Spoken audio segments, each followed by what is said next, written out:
Well, it's going to be interesting today. Yeah, it's going to be a lot of fun. We got more wires going around this. I have one coming out of my ears. Week 13. Yeah, I hope that means good luck. Right? What, is there something about the number 13? No. Believe me.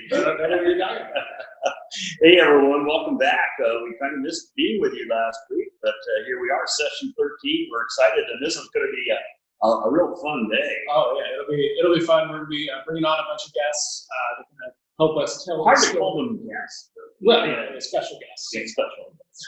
Yeah. So we may have a few technical difficulties, but we'll bear through it.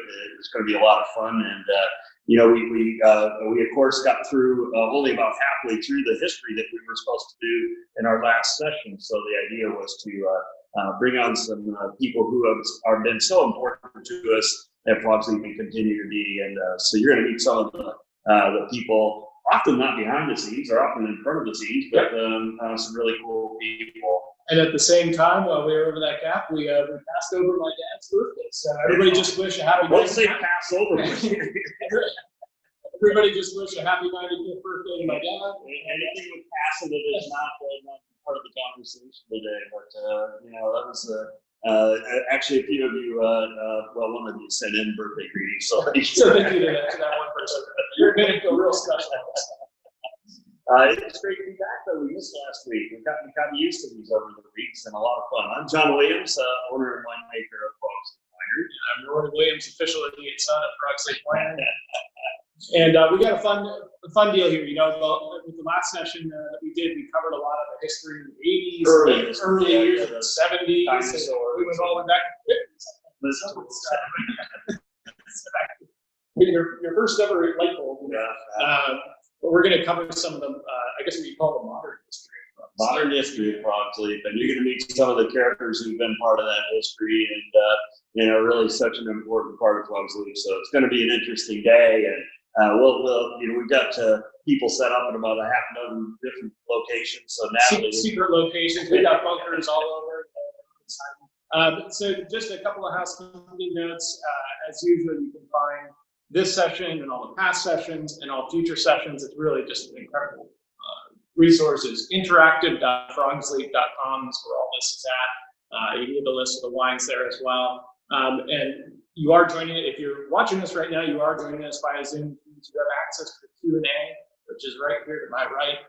So please ask questions in the Q&A and check out other questions. And if you have a question, see a question on there that you want to see answered, give it a little thumbs up.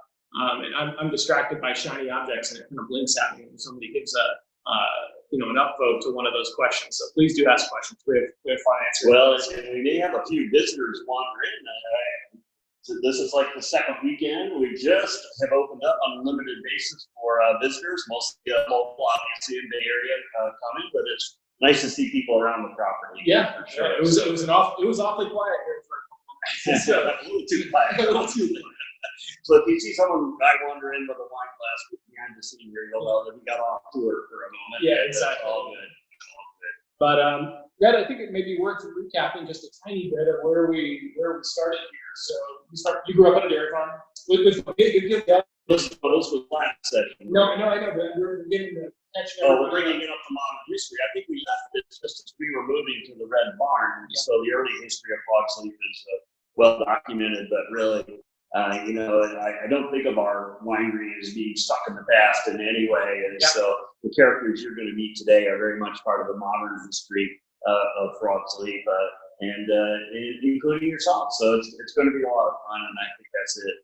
I think really we talk about the modern era of Frogsley as being when we moved to the Red Barn, when we did the corporate split with Larry and brought Frogsley over here to the Red Barn in '94. We're actually going to taste one wine today that predates that. Was really in the transition. In the transition, right? What was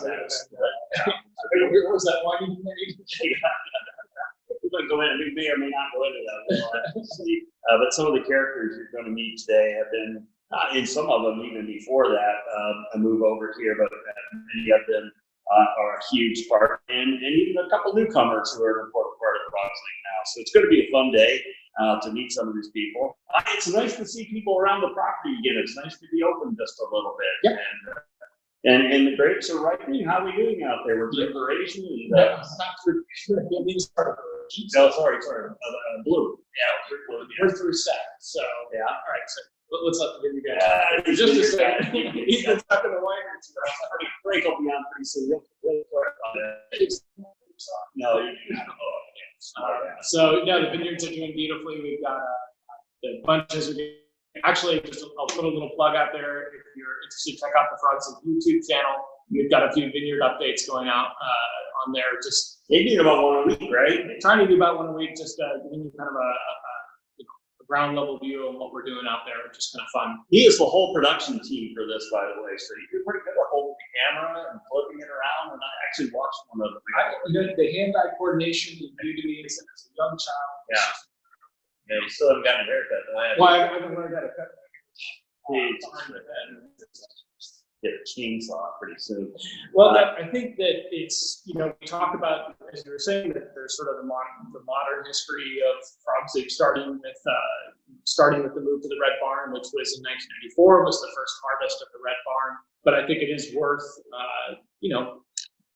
pointing out that really it was when we started to really focus on vineyards, was I think probably the early beginnings of when Frogs Leaf started to become what it is now. Because when we started off, we didn't have any. Well, that's right. You don't get a lot of vineyards when you sell your motorcycle, so it had been a process. But we acquired, the Trace of Morris Ranch in '87, and that was very much it. And then the Red Barn, of course, when we bought that. But really, the acquisition of not the acquisition, but when Frank and Beth came on as growers and eventually partners in the winery.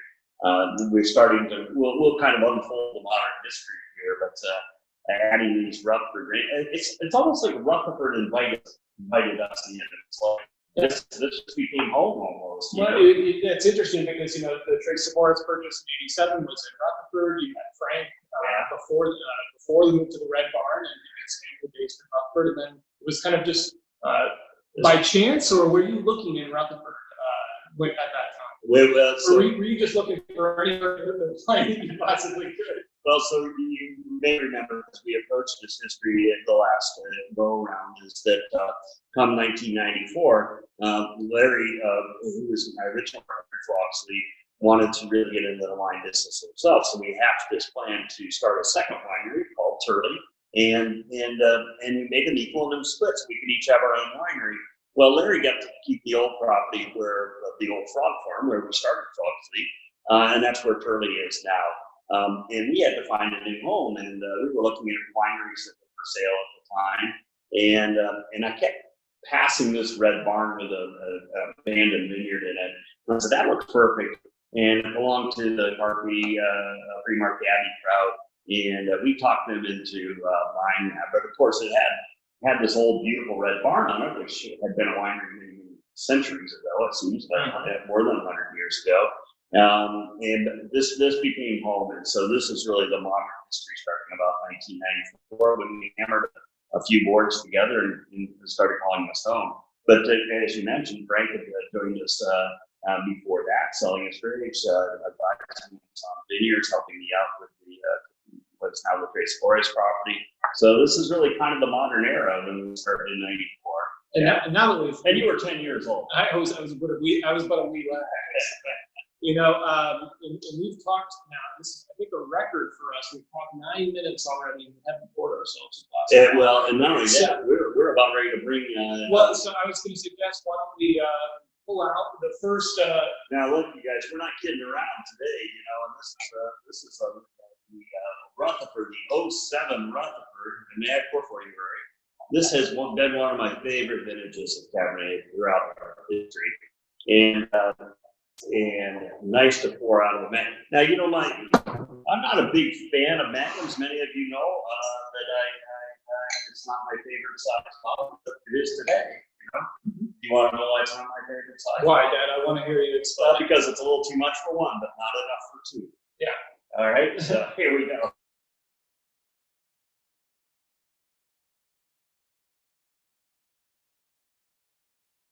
For a second. Yeah. What happened? They're having some sound issues. We're back up and running now? All right, good. we had to take a brief moment to enjoy the wine, Oh my God. That's Rutherford right there. It's pretty good. I think it's, are we back on with audio here now? Okay. So I think it's worth talking about why we selected the 07 Rutherford, because Rutherford was really, there's a lot of a particular ranch that goes into that went into all these Rutherford wines. And more than a ranch, a friendship, a partnership, now investors in the winery. Frank and Beth Leeds, can we get them on the screen, Natalie, and have them join us? Are you guys there? So, there we go. We found you guys. Hey, guys. Hi, guys. Hello. Cheers, you guys.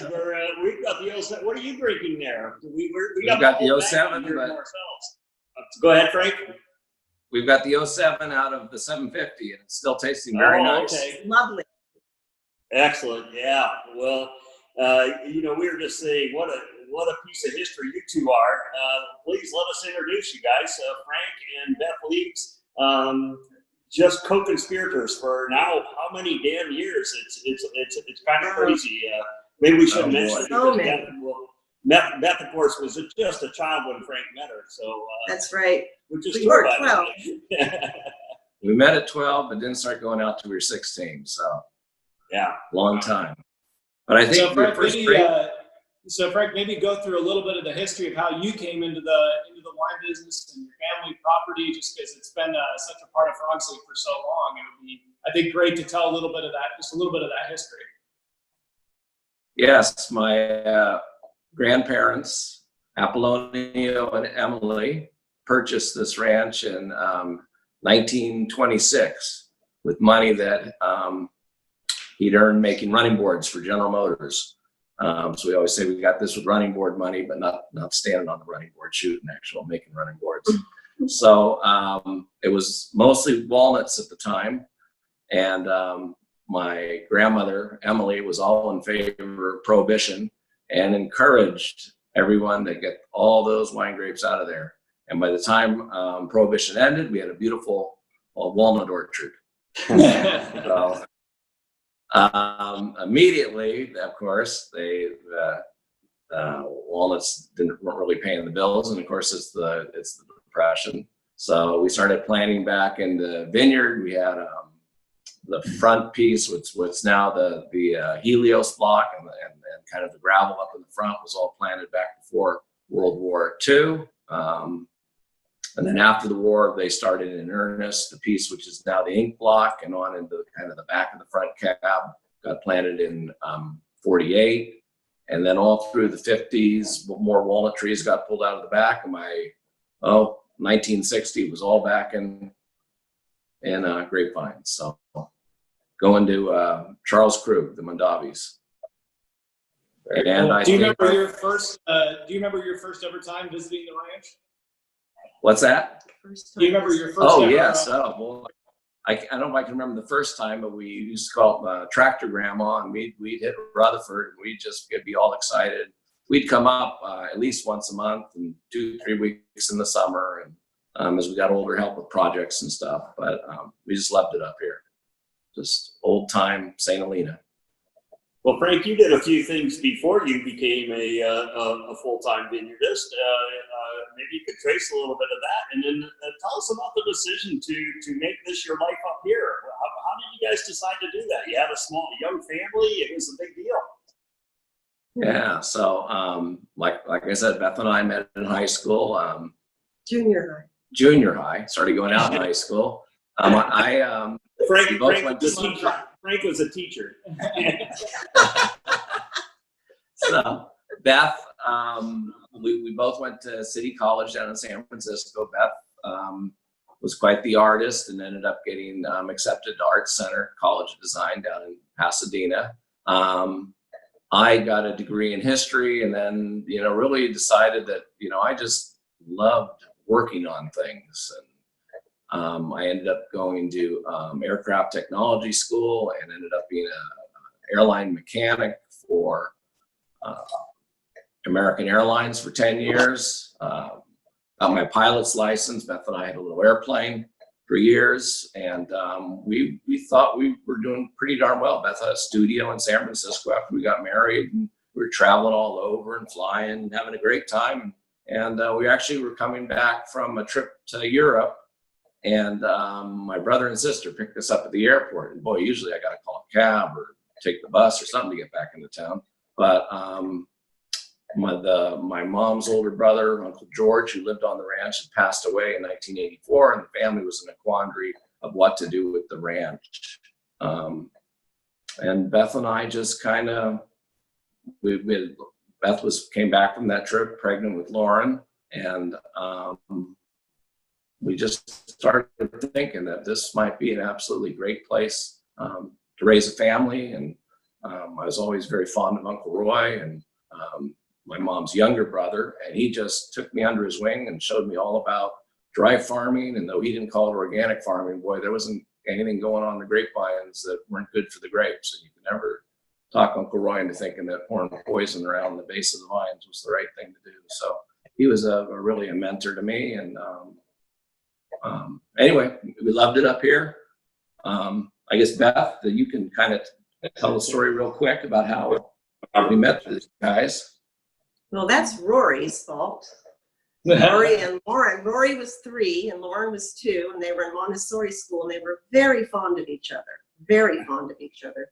And we met, Lauren dragged over at a Montessori picnic for the parents to get together. She dragged over this man, this Wally's daddy, and it was John, and just hit it off. Yeah, John sat down and we started talking about, I was planting Sauvignon Blanc, and John was looking for Sauvignon Blanc for his growing. Let me explain something. You don't sit down with Frank unless you want to talk about grapes. I just hate I want to clear the record. We weren't talking about anything else. How's the weather going? It's not that great for the grapes. Here's a picture. This shows us all. Can you introduce the characters in this picture, you guys? Can you see it? We There's got Uncle Roy, and Mary, Aunt Mary. Yeah. Who's that young man in the middle there? Look at that. Yeah. Uh-huh. Work of this. Yeah. What else we got here, Natalie? But that's your mentor, really, Uncle Roy Chavez, and really all of our mentors. Really, all of our mentors when it comes to dry farming, and that was the way that he taught it to Frank is kind of how Frogs Leap learned it. Oh, it's still a part of everything we do. So There Frank they are. Roy, with a vine starting to budding out there, so early spring. Yeah, so that's Uncle Roy. I think Uncle Roy was 93 in that picture. So we used to get together every Saturday morning and go look at all the vineyards. And Frank, we don't mention age. Seems how this is the birthday edition of this. We're not talking about age so much here. There you go. So there's Uncle Roy again. And Mary. Frank at Harvest Day. Yeah. There we go. And do we have any pictures of Beth here? I think that we, because Beth has been you've been a big part of this, Beth. You've been one of our chief party goers. And I am a party goer. That's true. Well, there we go. Oh, John, really? You're You just jealous can't, 'cause you can't do blow this a inside smoke. in California anymore, by the way. We've had a few good parties over the years, you guys. A few. Frank, we talk about your home ranch, your family's ranch, and that's been a part of, now it's been a part of Frogs Leap for many, many years now, but you were also on board for really the development of all the major vineyards for Frogs Leap. So Gallern Ranch, Rossi Ranch, the onboarding of White Barn, Zinfandel, and the rehabilitation of the winery vineyards here. Well, and the inspiration behind this wine, because this the Rutherford is mostly from your ranch, Cabernet Sauvignon. This is 93% Cab and 7% Cab Franc. The predominant grapes in here are from now we call it the Leeds Chavez Vineyard, but it has been the family vineyard since the 20s, and so that's pretty cool.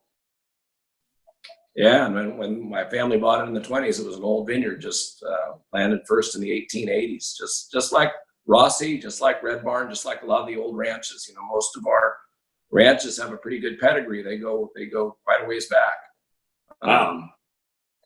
Well, it's been fun the development of them. Rossi is an absolute, jewel in the valley, and that was an absolute honor to be able to develop that place. The Red Barn, I think one of the, when we got that, we really didn't have the money to develop it. And in fact, it was sold to us. You had said abandoned, but they were still farming it. But they sold it to us as dead minus the cost of removal, as you remember.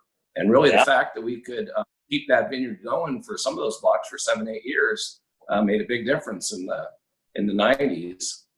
Well, when I think of some of the things I've asked you to do, Frank, to keep us in survival mode here, it's been quite a ride. And I think probably the difficult thing I asked you to do is to mentor this joker here. And that's been quite a run too. You guys have been working together how many years now? Since harvest of 2012 came on board.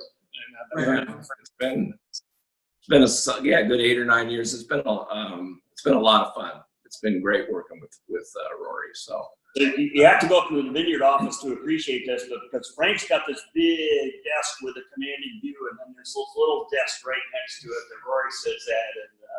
And we have different levels of organization as well. Well, I got papers piled this high. I'm the crazy guy with too much. The little desk that Rory sits at was actually John's desk when we were in the double wide. And when John moved and got this new desk up when we built the vineyard house, I inherited John's old desk. And then when we moved into the farm center, I got a desk kind of like John's. And now Rory's got the desk with a lot of pedigree. So, well, it's been cool. I think it's worth pointing out to everybody who's watching. We'll talk a lot about the whirlwind that is bringing Frog's Leap into being, and we often talk about that from the cellar point of view, where it's the wines are going out and we're growing the business and all that. It's a slightly less visible part of the story of Frog's Leap, but Frank has really been a part of the kind of whirlwind, really, of getting all these vineyards online. We grew from a winery with no vineyard in 1986 to a winery now with we farm almost 200 acres in Napa. That's a lot of growth for a homegrown team. We don't contract things out, and so it's all internal. And so that's who we are. And the best run vineyards in the Napa Valley. I will say this, but I also need to raise a toast to our den mother, Beth. You have held this winery together. It's been the source of most of our parties over at you guys' place, and so many stories going back so many times. Many of those stories, of course, we can't talk about on air, but you've been a huge part of this too. You've been such an important part of Frog's Leap. Well, my favorite harvest party was the one where we all met Tori for the first time. We had the mariachis at the end of the driveway, and the luminaria. Little tiny Owen was 3, and you kept telling everybody, you gotta look out for this girl, Tori. It's like, wow, she sure is solicitous about this Tori woman. I had to trick her into coming. We may get a Tori cameo later on. We'll see how it goes. Well, we're going to make a transition here. I think we're going to bring a couple more people on here. But for those of you that have the 07 Rutherford in your glass, please give a thanks to Frank and Beth for this wine, because they're really their farming prowess and their involvement with Frog's Leap is the inspiration for this wine. So there's a good question in the Q&A about why we chose these particular wines for this celebration. The 07 Rutherford, a great year from a wine that would not exist without Frank Leeds and his family. So mostly Lee Chavez grapes, and I mean, you're smelling this wine, right? This is classic Rutherford. This has been one of my favorite vintages from, and we're drinking it out of Magnum, and I couldn't be. I mentioned that several times. Yeah, going out of.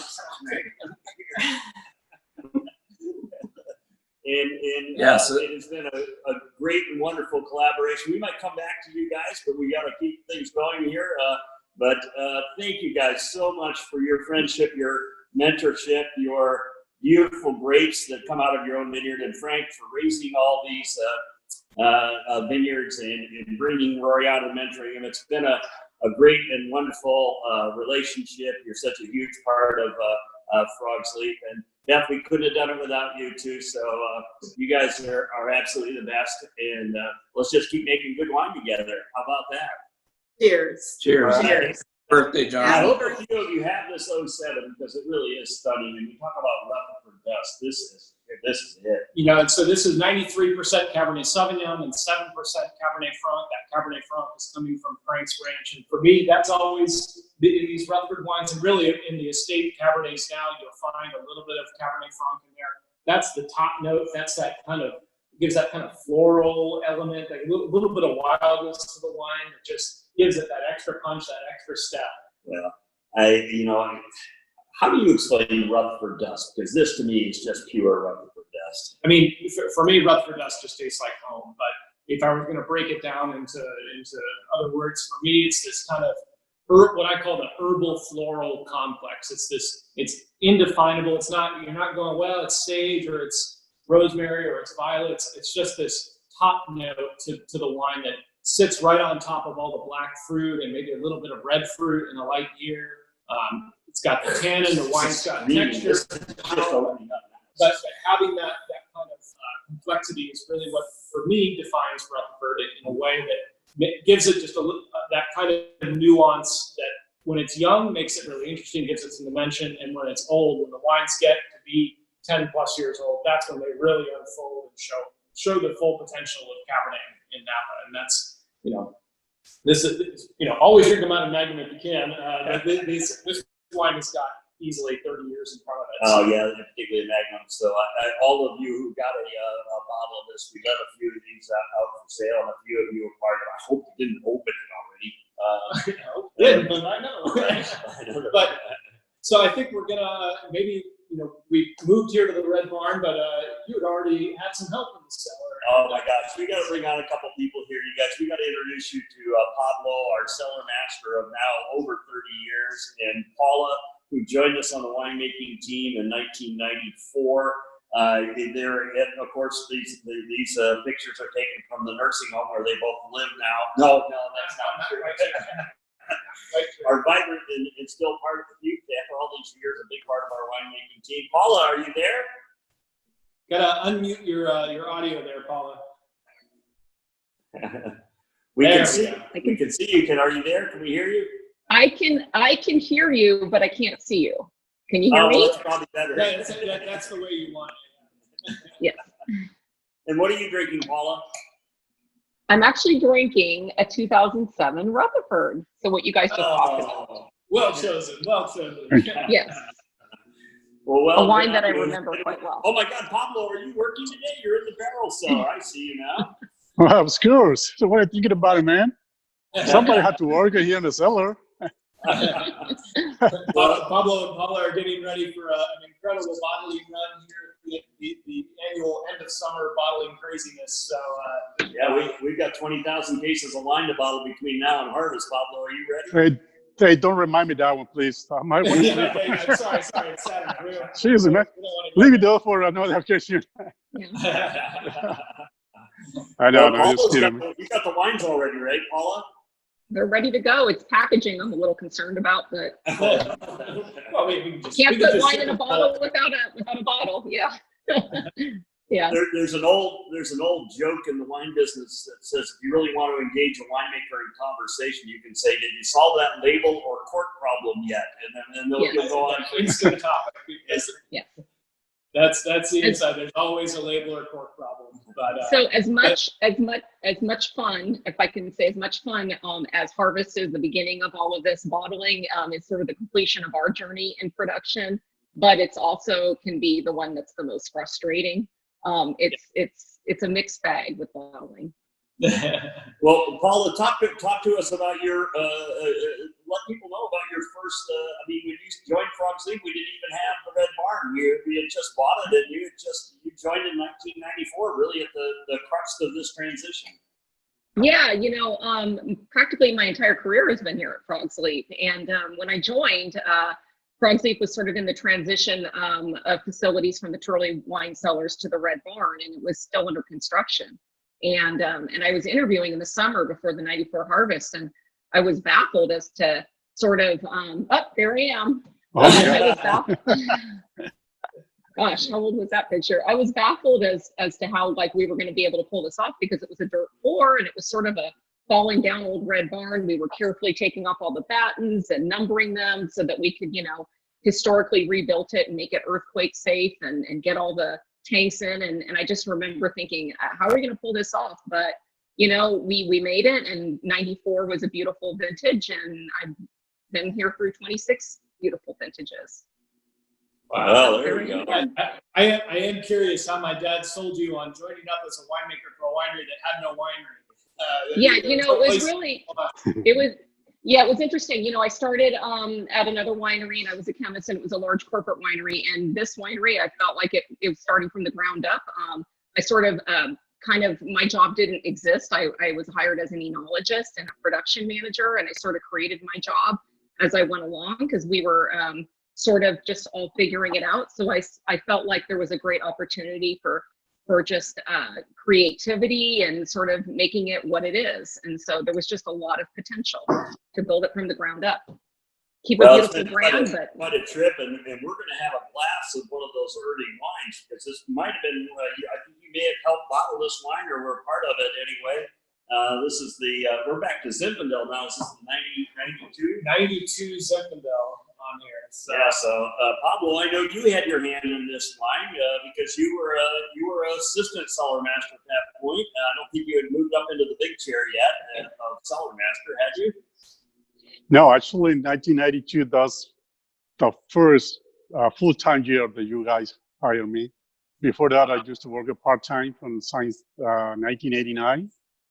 And in 92, that's when he came to me and he asked me if I want to work full-time for Frogsley.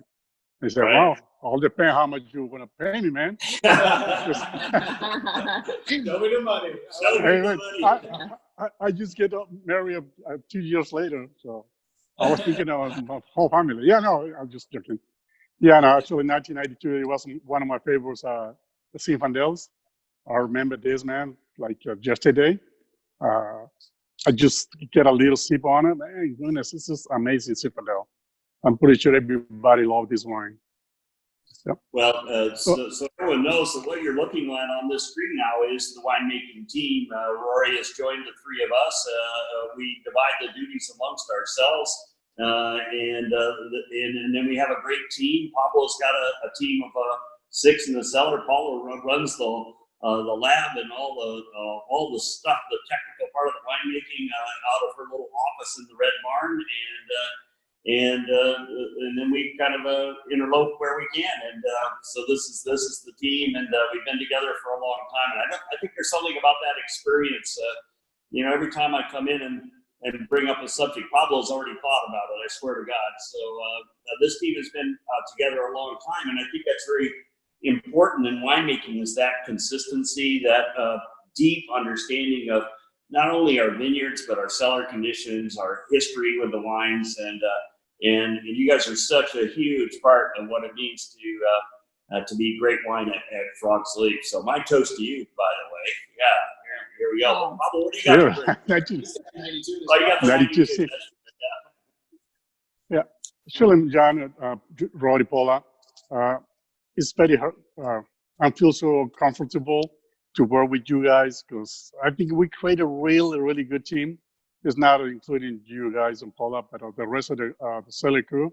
Man, they do an amazing job. So when you have a good members on your team, so the whole process will make it much easier to do. I think we created a really good team. Yeah, Honestly, and I will second that, Pablo. I would say pretty much almost our entire team has been together for 20 plus years in the cellar and actually physically making the wine. And we sort of have it down and we have each other's back. And it's really wonderful to work with such great guys and a great team. Yeah. Hey, Pablo, can you really quickly talk to us about the group of winemakers or cellar masters that you get together? As most of our listeners know, because we've talked about it consistently, the Latino population in the Napa Valley, a big part of our workforce here, are such an important part of the history of Napa Valley. You have a group that gets together regularly and tastes wines and talks about winemaking issues. Can you tell us a little bit about that? Yeah, actually, me and my friend Ignacio Blancas, we started this group pretty sure it was a little bit over 15 years ago. So we tried to incorporate more Latinos enjoy and involved in the wine process. For traditional, the Latino people, they love drink beers. So the wine, it was kind of slowly consumed for Latinos. So we created this group to, not to educate the people, but to bring more Latino involved on all the process on the wine.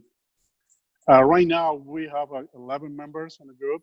So me and Ignacio, how I say, we continue running this group for over the 15 years. We try to meet every 3 weeks, or at least once a month. Obviously, this year we don't meet only one time, but the idea is continue to growing more and inviting more people to enjoy the group. Right now, we try to incorporate a little bit more international group. We had a couple of people came from Europe and then one for Chile.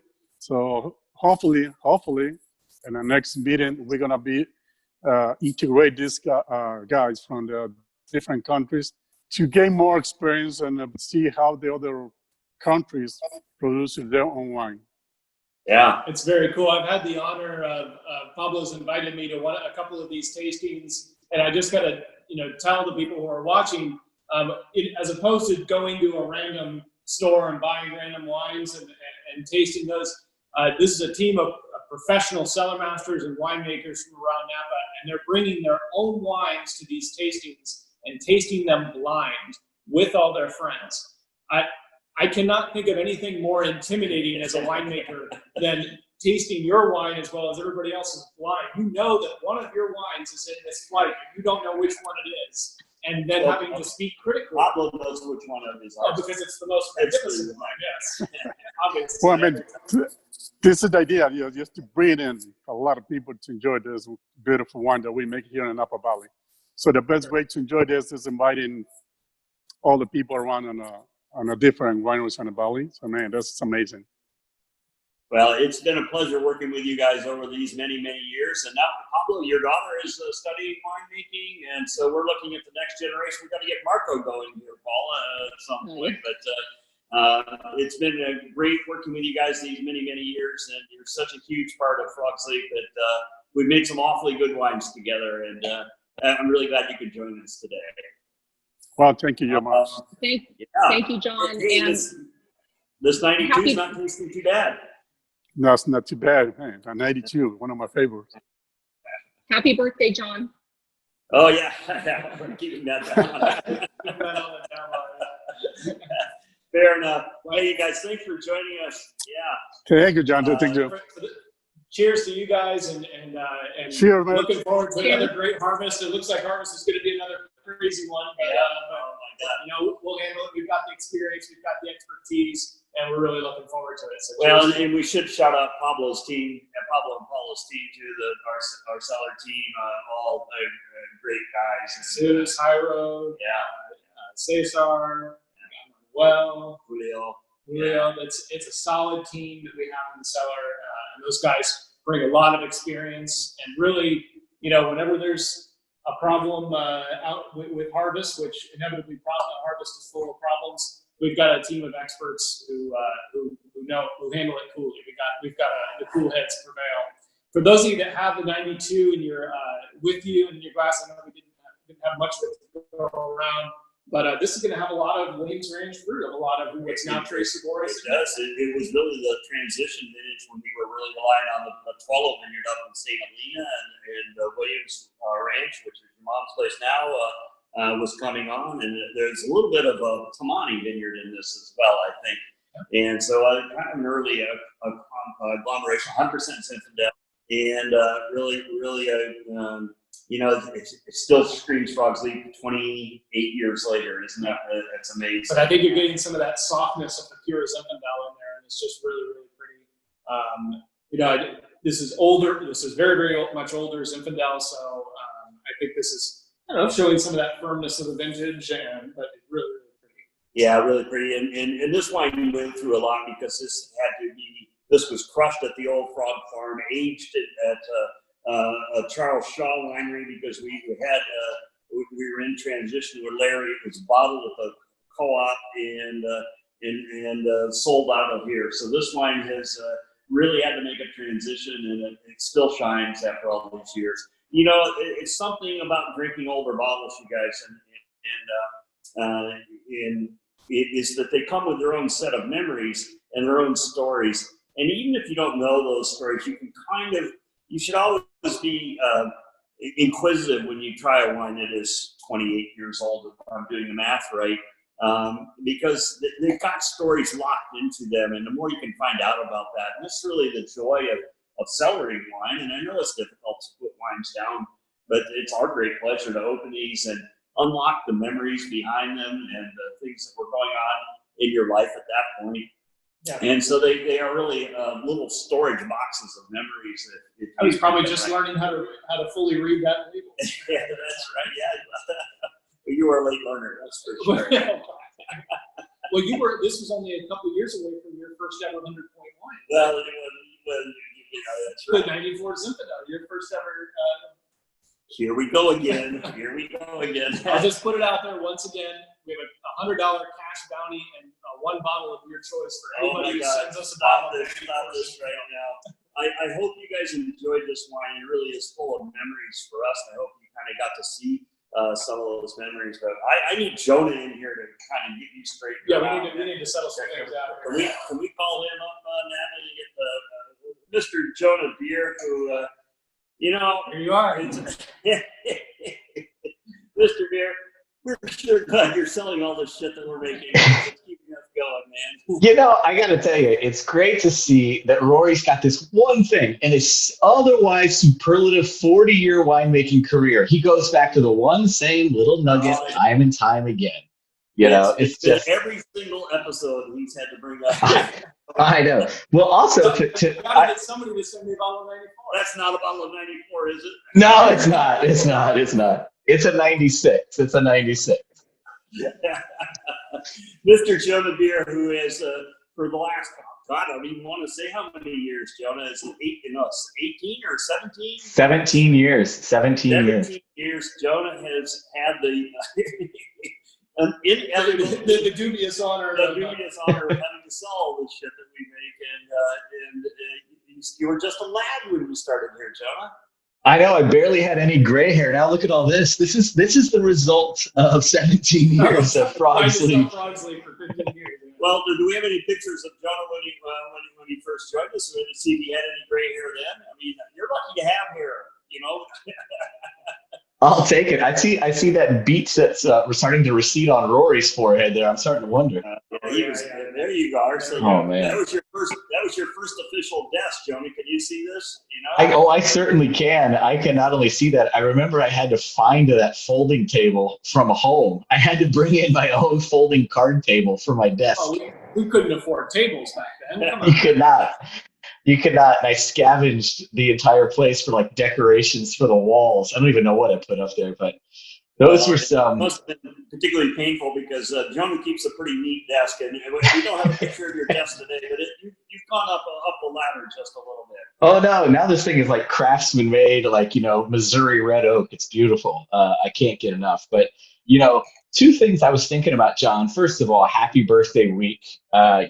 It's been a hell of a 17-year run, and I mean this. Look, best boss ever. I even made sure it's in print so that it's forever seen. You know he can't read that. Get the glasses out. Exactly.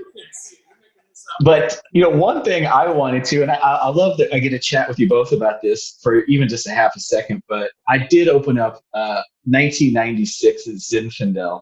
And I would say, as I came out of Stag Sleep Wine Cellars, where we had both worked, John and I mean, albeit a fair bit apart in time. You didn't have to point that out, Jonah. You didn't. Sorry. I came in with this really kind of love affair with Napa Valley Cabernet and Napa Valley Chardonnay and Sauvignon Blanc and Merlot. But Zinfandel was, to me, it's the true love of my life that I learned at Frog Sleep. I didn't have it anywhere else. It wasn't a part of my career in any other way. it's been really with you two that I've learned to understand both the beauty of Zinfandel, but also the ageability. And that's what I mean, this is a 24-year-old bottle of Zinfandel here that outkicks Bordeaux's that are this age. You know, I think it's amazing to see this style kind of come together. And as I think about my 17 years at Frogs, Zinfandel is where I come back to time and time again. I learned my love of Zinfandel through you guys, and I'm very, very grateful and very appreciative for that gift. Well, that I really believe you both glad you gave me. brought that up, Jonah, because unfortunately, as you know, with the economic times, we're not actually able to pay you money, so we're going to be starting to pay you with Zinfandel. That's, Grapes, by the way, yeah. it's yeah, even better. I get fruit off. I get second crop. I get Zinfandel second crop. Make your own paycheck. You know, For those of you that don't know, Jonah, maybe just talk about your role at Frogsy. You've been with us for so long. And how did you guys meet? You met my dad at a tasting, right? Just an important one of your regular old stand-up tastings. And how did you get to know each other and all of that? You know, I will say that I'll save some of the more true story for a time this isn't being recorded, because I can see the little recording thing in the upper left-hand corner. But John and I really kind of met on a Napa Valley Vintners tour through Canada. Warren Winiarski was supposed to be on the trip, and at the last minute he backed out, and I was working for Warren as director of sales, and I was told, hey, you need to fill in on this trip. So I went to the Brooks Brothers in St. Helena. And I went and I said to the guy, I need everything the mannequin is wearing. So I bought the shirt, the tie, the suit, the socks. I bought everything the mannequin had on. But I bought the one, but we had like 4 days of events in Canada, and I wore the same suit and shirt and tie over and over and over again. And it was supposed to be Warren, as I said, and I think that might actually be the tie. That's sad. That actually might be the tie. And we're in Canada, and I remember we were being introduced at one event, and it was like the group being introduced was like John Williams. There was thunderous applause, and Karen Cakebread applause, and Margaret Duckhorn and applause, and Jonah Beer, and it was like, who's that last guy on the end? I don't know who that is. Are we serving beer? What's going on?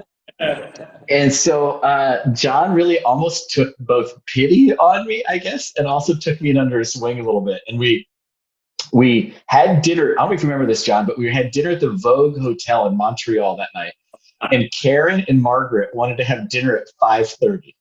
I mean, the sun hadn't even gone down. And we're finishing up dinner at 7. And John says, hey, you're not old and tired. Are you ready to go to bed? And I was like, no. He said, let's go see some people. And we went and visited different restaurants and saw chefs that you knew. And we visited around, and we came back to the Vogue. And that day I was just like, I don't know who this vintner is, but he's my favorite new vintner of everybody in this valley. And I hope you remember this, John. Not too long after that, I wrote a letter. Rory, letters used to be written on paper, and they were like typed up and sent through what's called the mail. It was really, yeah. And I sent. Not enter into this. I'm not. Right. And I just sent John a letter saying I want to work for Frog Sleep someday. I was enamored with everything that was going on, the dry farming, the commitment to the stewardship of the land, and the style of wines. And I wanted to be a part of that zeitgeist. And I thought that really kind of tectonic shift in, I think, the Napa Valley that we're seeing come to fruition today. Well, I still have that letter, so be careful as you describe it, because I have the actual factual evidence still in my desk somewhere. So you were the first one to teach me never spoil a good story with the facts. So I'm not going to start now. Yeah. Well, Jonah, when you joined us, we were just a little, we were just getting going, but you have really taken our brand. Not only, I think we sell now in almost every state, or do we sell in every state? And all 50. All 50, and many Plus countries. the one that's trying to become a state. In a lot of countries, and you've really taken Frog Sleep into the. Maybe you can describe your job first of all. I don't think we explained it. What would you say it is that you do? Yeah, Rory, I don't want to get too specific on those details for fear of being held accountable. I joined 17 years ago as a director of sales and marketing at Frog Sleep, and it's really kind of, as Frog Sleep has grown and it's expanded and then gotten even more specific as we've really seen the need to grow and add more extraordinarily talented people to pick up parts of the company. And so right now it's really wholesale sales and marketing and brand. Brand is a terrible kind of like, techie kind of word, but it's really like winery storytelling at a very deep level. So I certainly help with Michelle Watkins and Rebecca Ramirez and Christy Bird, my great colleagues. We oversee the selling of our wine throughout all 50 states and really about 19 foreign countries. But what my role also takes on is the ability to try to sit and connect with people, to help sommeliers and young people that are coming up in the business understand that even with 40 years under our belt this harvest, we're a winery of innovation, and we're a winery that's trying to tackle challenges of the future, but also drive and be a champion for style. And I think that's my proudest part of my job, Rory, is being able to tell the story of Frog's Leap, and that there's something deep and meaningful in each bottle of wine that's connected to a very strong vision that unfortunately that man to your left. He swallowed his Kool-Aid, the Kool-Aid he's been dispensing. We've been telling stories together for so long. I'm not sure which lines are mine and which lines are yours. I know. I've stolen half of yours and you've stolen half of mine. It's perfect. Well, for those of you watching, if you've gone out to your local restaurant or your local shop and you've seen a bottle of Frog's Leap in that shop, there's a high likelihood that Jonah Beer had something to do with that bottle being in that spot.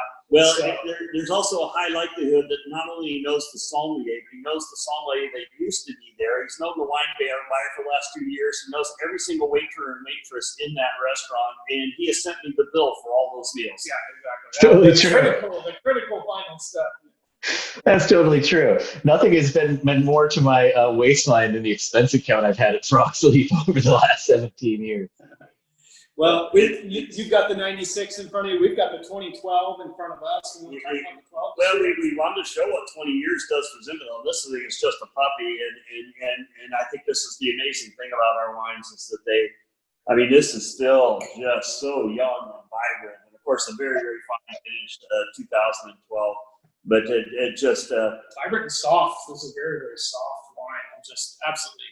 But this wine is definitely in the modern history of Frog's Leap wines, where we've got the Pedicera and the Carignan, and really building that body from the ground up. And so this is a very, very modern and wonderful Zinfandel. And so cheers to you, my friend. Many more years to come, we hope. It's been a wild ride, to say the least. Thank you for all your friendship. Stay on the line with us. We're gonna try to hear us Megan Bolter here for a second or two. How about that?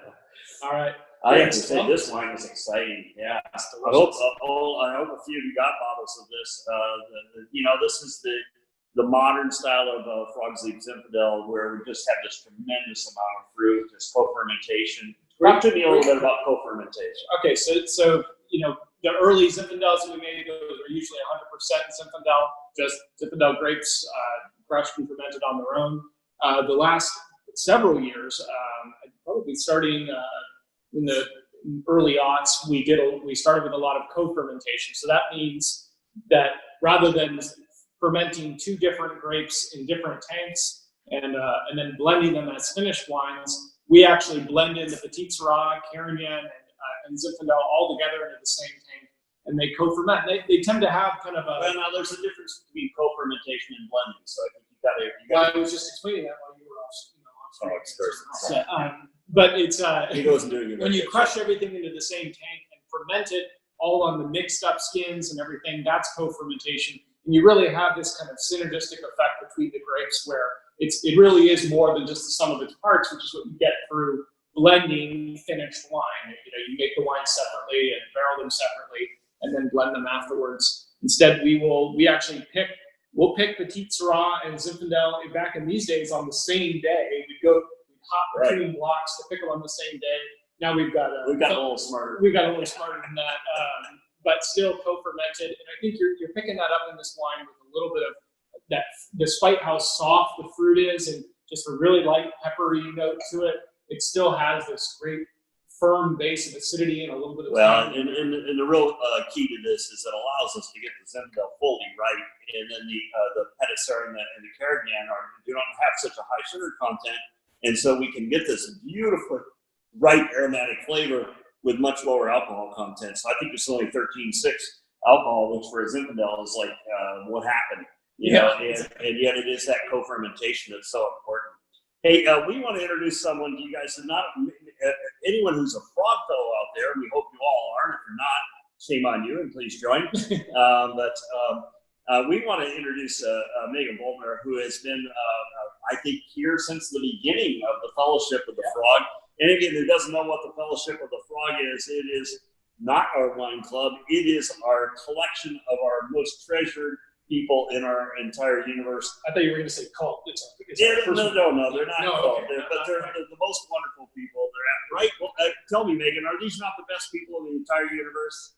They are, and I see a lot of them are joining us today. Yes, they're our core group. And you know, you started with the Fellowship, right? I mean, you've been here really since day one. I have, yes. I remember the day you told us that you wanted to start this program and that you wanted to call it the Fellowship of the Frog, and I knew we were in for something fun. So, and Megan is the heart and soul of the Fellowship and has been from the very beginning. She probably, anyone who's a fellow out there probably knows Megan and everything about her. She is, it's really been extraordinary, this run. 10 years now on the Fellowship? Yes, we just celebrated 10 years just last fall. That's incredible. Now it's been really started off. Okay, so where the Fellowship of the Frog? This has got to be.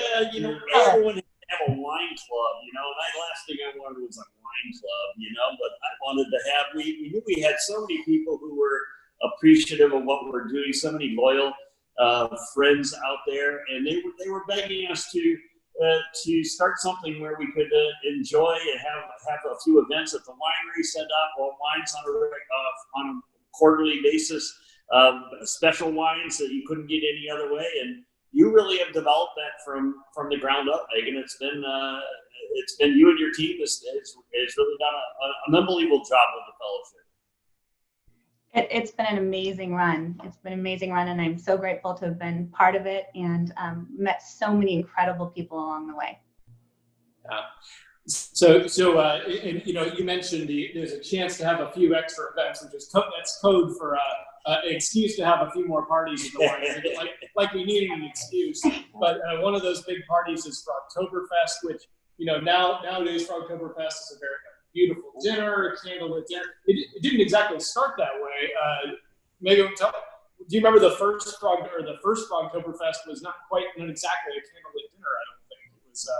I remember we had steins with Frogtoberfest printed on. Well, we borrowed that name, but the actual the real Frogtoberfest, I think, that was Daniel Bruce, and it was in the Red Barn, and we had taken it from a crazy idea I had. But there've been a few of those over the years. Megan, how do you keep your sanity at this crazy winery that you have to deal with?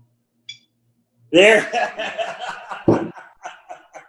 Yeah, I'll think of that. You nailed that one. I need a little more wine for that. Well, it has been an unbelievable. Our frog fellows are our sustaining folks. You keep them all in line. You plan these great things for them. We develop these beautiful special wines for them, and you coordinate it all, you and your team. And it's really been a wonderful run. I'm not sure we're going to be able to have any events at the winery this summer. What is your sense of that? We don't know yet. We're taking it day by day. We're just happy to have the doors open again and being able to welcome folks back for individual appointments and just get to connect again, at least in person instead of virtually. Yeah, absolutely. Well, I hope you can stay on with us because we want to bring on Jessica, who is you guys are co-conspirators here, and Jessica, are you there? Can we cut you in? Oh, there you are. Yeah. Well, it looks like you're just outside the door in the apple orchard. Hello, chaps. Hello. It's great to see you from this side of the screen this time. Well, you can see between these two how much trouble I'm in. We have a lot of issues, but this is the other half of the team, and you guys work together very much on this. And Jess, you run all the hospitality functions of the wine. So much. You've got like the real job at Frogs Leap. Oh, just one of the team. Just one of the team. Well, great. Now, Jess, we're opened up for business again. I see people here. How's it going? Well, we sure are. It's such a thrill to have folks come back to the winery. So big ups to the hospitality team for taking these last couple of weeks and months to reimagine some of our experiences and make it safe for everybody. But boy, is it great to have those red doors open and folks filling the deck once again. Frogs Leap just isn't the same without a few people here, and we want to be safe, and we are being safe. The team is taking it really, really seriously, and we know it's difficult to travel now, but it's great to have people back. We're expanding the facilities a little bit from even more outdoor space. Is that right, Jess? Yeah, we're under construction now, and it's so great to see this come together. So while we're limited in capacity just a little bit for the next couple of weeks, I want everybody to stay tuned because come mid-August, we are going to roll out a new tasting garden, and it looks right out over, to me, the best view in the whole Napa Valley. Yeah. It's going to be a good one. For those of you that saw that photo of Jonah at his first desk, you may be able to taste in the same sort of patch of ground that desk used to be. Yeah, the old trailer. The old trailer is out of here. That's right. You know, we collected enough dust on it for a long enough time, but now we're going to have this beautiful garden set up. Lots of beautiful. Damn, this one is shades. really singing. Woo! Who made that one? Who made that one? We'll have to ask Jonah for that card table. We'll pop it up out there. You got a pretty good card table already. So it's going to be great. Maybe give a quick note to folks how they can, if they want to come by the winery, they got to get a reservation, obviously, because we're kind of in limited space right now. For sure. We're going to run out of time here pretty soon, but I think we need to celebrate my birthday, and I have just the person for this job. Are you getting ready there? Yeah. You know, this is actually 2 days past your birthday. Okay, it's my birthday week. Oh, I'm sorry. Presents are still being accepted. Yeah. And I want to thank both of you who wrote in and said happy birthday. It was really nice of you. Oh, you got two now. Two. One was my cousin, but it's a birthday week here. Frank and Beth are with us. If you guys haven't figured this out, this is a pretty cool family winery. We do so many things together. It is really a team. We're not sitting on where we've been. We're always thinking of new things. This kid's bringing a lot of new energy to the party. It's really great.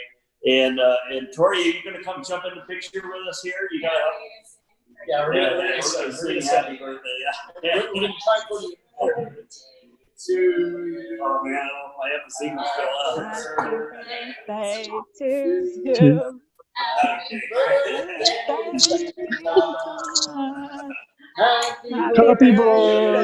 to you. Hey! Another great week with you all. Happy birthday, Jan. A couple weeks before we're back with you all, it is you get to see a little bit of the team.